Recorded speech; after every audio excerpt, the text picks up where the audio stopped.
Hello friends, Saxena classes में आपका एक बार फिर से स्वागत है। आज मैं आप लोगों के लिए क्लास 12th अर्थशास्त्र के इम्पोर्टेंट क्वेश्चन लेके आया हूँ, जो कुछ इस प्रकार हैं। देख लीजिए आप लोग। फर्स्ट चैप्टर के व्यष्टि अर्थशास्त्र की कोई एक परिभाषा लिखिए। या तो ऐसे पूछ सकता है या आपको पूछ सकता है व्यष्टि अर्थशास्त्र को व्यक्तिगत अर्थशास्त्र क्यों कहते हैं। ठीक है। नेक्स्ट क्वेश्चन है व्यष्टि अर्थशास्त्र की कोई 4 विशेषता लिखिए। और नेक्स्ट उसके बाद है सूक्ष्म अर्थशास्त्र के 4 गुण लिखिए। नेक्स्ट क्वेश्चन है अवसर लागत से क्या आशय है। नेक्स्ट है आपका अर्थव्यवस्था से क्या आशय है। व्यष्टि अर्थशास्त्र से क्या तात्पर्य है। अर्थव्यवस्था की केंद्रीय समस्या क्या है। व्यष्टि अर्थशास्त्र एवं समष्टि अर्थशास्त्र में अंतर स्पष्ट कीजिए। उसके बाद आपका क्वेश्चन है आर्थिक क्रियाओं तथा अना आर्थिक क्रियाओं में अंतर लिखिए। नेक्स्ट क्वेश्चन है केंद्रीयकृत योजनाबद्ध अर्थव्यवस्था तथा बाजार अर्थव्यवस्था के भेद को स्पष्ट कीजिए। नेक्स्ट क्वेश्चन है आपका केंद्रीयकृत योजनाबद्ध अर्थव्यवस्था का बाजार अर्थव्यवस्था में कोई 2 अंतर लिखिए। ठीक है ना। उसके बाद आपका क्वेश्चन है अर्थशास्त्र की विषय वस्तु की विवेचना कीजिए। नेक्स्ट क्वेश्चन है आपका अर्थशास्त्र की विषय वस्तु क्या है। अब आ जाते हैं हम लोग चैप्टर 2 में। सेकंड चैप्टर के देख लेते हैं क्या इंपॉर्टेंट क्वेश्चन है। तो फर्स्ट क्वेश्चन है इसका उपयोगिता की परिभाषा दीजिए। तृप्ति गुण के मुख्य 3 लक्षण लिखिए। सम सीमांत उपयोगिता नियम की परिभाषा दीजिए। सम सीमांत उपयोगिता नियम की 2 प्रमुख मान्यता बताइए। ठीक है ना। नेक्स्ट क्वेश्चन है आपका कीमत रेखा किसे कहते हैं। बजट रेखा क्या है। ठीक है ना। उसके बाद क्वेश्चन है मांग की एक परिभाषा दीजिए। नेक्स्ट क्वेश्चन है मांग और आवश्यकताओं में क्या अंतर है। नेक्स्ट क्वेश्चन है मांग के 2 निर्धारित तत्व लिखिए। उसके बाद आपका क्वेश्चन है मांग के आवश्यक तत्व क्या हैं। ठीक है ना। नेक्स्ट क्वेश्चन है आपका सामान्य वस्तु से आप क्या समझते हैं। मांग की कीमत लोच से आप क्या समझाते हैं। नेक्स्ट क्वेश्चन है उपभोक्ता संतुलन की परिभाषा दीजिए। उसके बाद आपका क्वेश्चन है उपयोगिता, ठीक है ना, दृष्टिगुण की परिभाषा दीजिए। नेक्स्ट क्वेश्चन है सीमांत उपयोगिता द्वारा हास नियम क्या है। इसके बाद आपका क्वेश्चन है बजट रेखा की प्रवणता नीचे की ओर क्यों होती है, समझाइए। नेक्स्ट क्वेश्चन है बजट सेट तथा बजट लाइन में अंतर स्पष्ट कीजिए। एक दृष्टि अधिमान से आप क्या समझते हैं। ठीक है ना। उसके बाद आपका नेक्स्ट क्वेश्चन है बजट रेखा या कीमत रेखा धारणा को स्पष्ट कीजिए। इसके बाद आपका क्वेश्चन है बजट लाइन का क्या अर्थ है। मांग के नियम की विशेषता बताइए या फिर मांग के नियम का महत्व समझाइए। कोई 2 बिंदु लिखने पड़ेंगे आपको। उसके बाद आपका नेक्स्ट क्वेश्चन है निम्न स्तरीय वस्तु किसे कहते हैं, उदाहरण सहित समझाइए। उपभोक्ता बजट को समझाइए। एक ऐसे बाजार को लिखिए जहां केवल 2 उपभोक्ता हैं तथा मान लीजिए वस्तु के लिए उनकी मांगे एक प्रकार हैं। उसके बाद आपका नेक्स्ट क्वेश्चन है वस्तु के लिए बाजार मांग की गणना कीजिए। नेक्स्ट क्वेश्चन है तटस्थता वक्र को परिभाषित कीजिए और उनकी मुख्य विशेषताओं की व्याख्या कीजिए। नेक्स्ट क्वेश्चन है तटस्थ वक्रों की विशेषता समझाइए। इसके बाद क्वेश्चन है आपका अनधिमान वक्रों की प्रमुख विशेषता लिखिए। इसके बाद आपका क्वेश्चन आएगा मांग वक्र एवं मांग का नियम क्या है।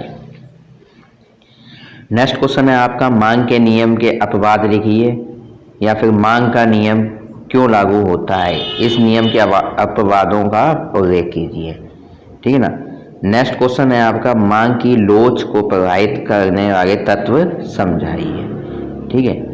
इसके बाद है आपका क्वेश्चन स्थानापन्न वस्तुओं एवं पूरक वस्तुओं में क्या अंतर है, कोई 5 बताने हैं आपको। व्यक्तिगत मांग और बाजार मांग में क्या अंतर होता है, कोई 5 बताने हैं आपको। ठीक है ना। इसके बाद आपका चैप्टर आ गया है 3rd। ठीक है ना। इसमें क्वेश्चन है उत्पादन फलन से आप क्या समझते हैं। उत्पादन फलन के कितने रूप होते हैं। उत्पादन लागत से क्या समझते हैं, यह क्या से है। वास्तविक लागत से आप क्या तात्पर्य है। अवसर लागत से क्या तात्पर्य है। स्थिर लागत से क्या तात्पर्य है। ठीक है। नेक्स्ट क्वेश्चन है, ये रिपीट हो गया है। परिवर्तनशील लागत से आप क्या समझते हैं या उत्पत्ति ह्रास नियम लागू होने के कारण समझाइए। इसके बाद आपका क्वेश्चन है क्रमागत उत्पत्ति ह्रास नियम की सीमाओं का उल्लेख कीजिए। औसत लागत वक्र कैसा दिखता है, ये ऐसा क्यों दिखता है, ये आपको समझाना है। या तो फिर इस प्रकार से पूछ सकता है वो, लागत वक्र यू आकृति के क्यों होते हैं। ठीक है। नेक्स्ट क्वेश्चन है एक आगत के सीमांत उत्पादन तथा कुल उत्पादन के बीच संबंध समझाइए। ठीक है। नेक्स्ट क्वेश्चन है आपका एक आगाम के सीमांत उत्पादन तथा कुल उत्पादन के बीच संबंध समझाइए। नेक्स्ट क्वेश्चन है उत्पादन फलन को प्रभावित करने वाले तत्व बताइए। या फिर घटता यानी कि ह्रासमान सीमांत उत्पाद का नियम क्या है, या लागत फलन की संकल्पनाओं को संक्षिप्त में लिखिए। नेक्स्ट चैप्टर है आपका फोर्थ। इसमें आपका क्वेश्चन पूछ सकता है, इंपॉर्टेंट क्वेश्चन है पूर्ण प्रतियोगिता बाजार का अर्थ बताइए। या फिर पूर्ण प्रतियोगिता से क्या आशय है। नेक्स्ट क्वेश्चन है फर्म का अर्थ बताइए। नेक्स्ट क्वेश्चन है कीमत रेखा क्या है। उसके बाद है आपका पूर्ति का क्या अर्थ है। ठीक है ना, इनको आप अच्छी तरह से तैयारी कर लेना, याद कर लेना। नेक्स्ट क्वेश्चन है एक पूर्ण प्रतिस्पर्धा बाजार की क्या विशेषता होती है। उसके बाद है पूर्ति एवं स्टॉक में अंतर स्पष्ट कीजिए। या फिर पूर्ति के प्रकार स्पष्ट कीजिए। या तो आपको एक पूछ सकता है वस्तु की पूर्ति को प्रभावित करने वाले तत्वों को लिखिए। या फिर दीर्घकाल में एक फर्म का पूर्ति वक्र क्या होता है। या फिर पूर्ति की कीमत लोच क्या है। नेक्स्ट चैप्टर देखते हैं हम लोग, इकाई 5 बाजार संतुलन। इसमें आपको पूछ सकता है हम कब कहते हैं कि बाजार में किसी वस्तु के लिए अधिक मांग है। ठीक है। नेक्स्ट क्वेश्चन है, ये रिपीट हो चुका है आपका, नहीं रिपीट नहीं है। हम कब कह सकते हैं कि बाजार में किसी वस्तु के लिए अधिपूर्ति है। ये दोनों क्वेश्चन अलग अलग हैं। इसमें अधिमांग पूछ रहा है, इसमें अधिपूर्ति पूछ रहा है। नेक्स्ट क्वेश्चन है साम्य मूल्य क्या है। या फिर संतुलन मूल्य से आप क्या आशय है।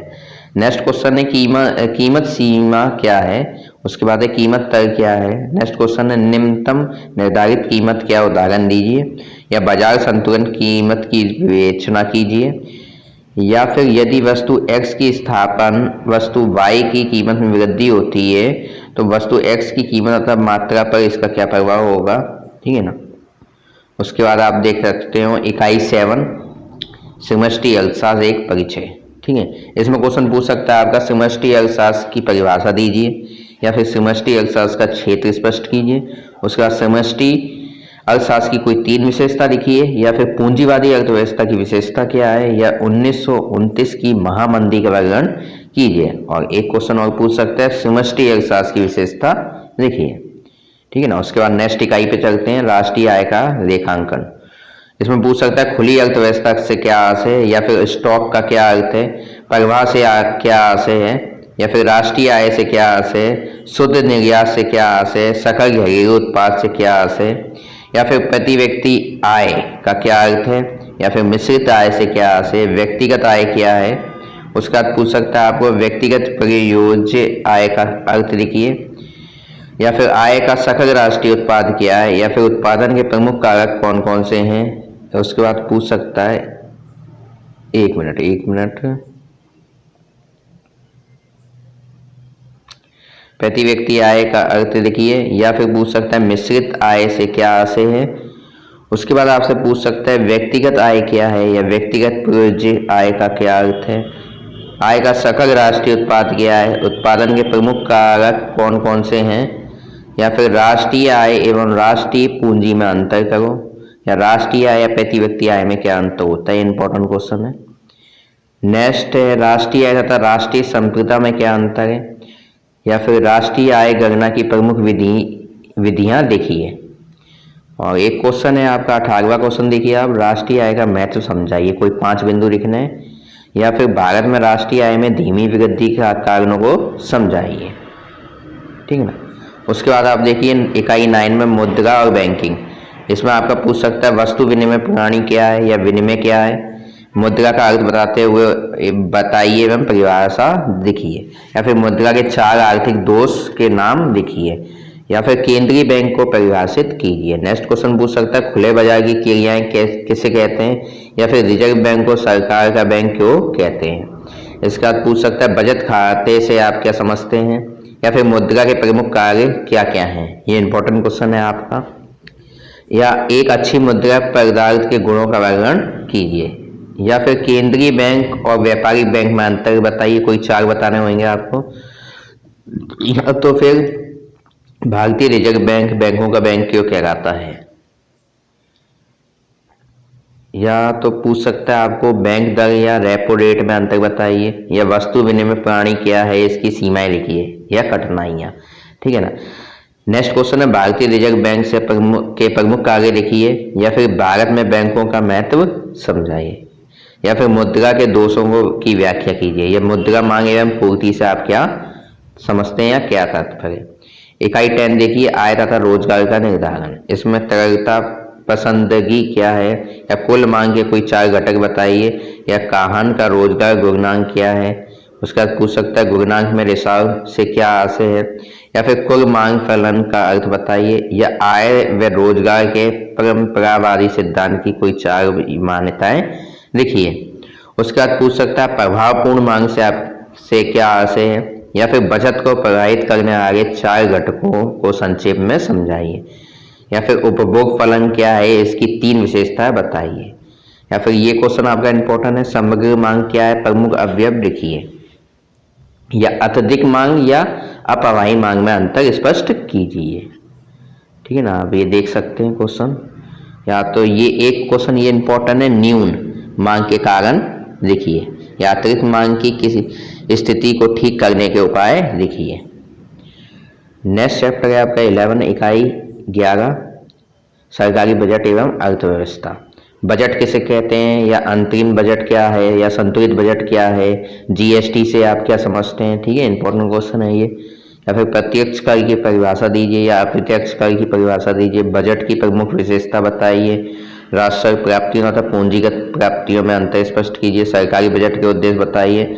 बजट को परिभाषित कीजिए एवं बजट के प्रकार स्पष्ट कीजिए। घाटे के बजट से क्या आशय, या पूंजीवाद व्यय या राजस्व व्यय में क्या भेद है, या सार्वजनिक सरकारी वस्तु सरकार के द्वारा ही प्रदान की जानी चाहिए क्यों, या क्या राजकोषीय घाटा आवश्यक रूप से स्फीतिकारी है। ठीक है ना। अब नेक्स्ट क्वेश्चन देखिए। अब आप नेक्स्ट क्वेश्चन नहीं, नेक्स्ट इकाई 12। ठीक है, खुली अर्थव्यवस्था समष्टि अर्थशास्त्र। इसमें क्वेश्चन आपका पूछ सकता है भुगतान संतुलन के चालू खाते में शामिल होने वाली मदें बताइए। विदेशी विनिमय दर क्या है। ठीक है ना। तत्कालीन विनिमय दर क्या होती है। खुली अर्थव्यवस्था किसे कहते हैं, इंपॉर्टेंट क्वेश्चन है। ठीक है ना। अंतर्राष्ट्रीय स्तर की वित्तीय संस्थाओं के नाम लिखिए, या व्यापार संतुलन एवं भुगतान संतुलन में अंतर स्पष्ट कीजिए। विदेशी विनिमय दर से क्या समझते हैं। ठीक है ना। और या तो फिर भुगतान संतुलन में असमानता की दूर करने के उपाय बताइए। ये थे आपके इंपॉर्टेंट क्वेश्चन, तो आपको अच्छे लगे हों इंपॉर्टेंट क्वेश्चन तो आप नोट कर सकते हो, स्क्रीनशॉट ले सकते हैं इसका। ठीक है, और वीडियो को लाइक करें, चैनल को सब्सक्राइब करें और शेयर करें। Thank you.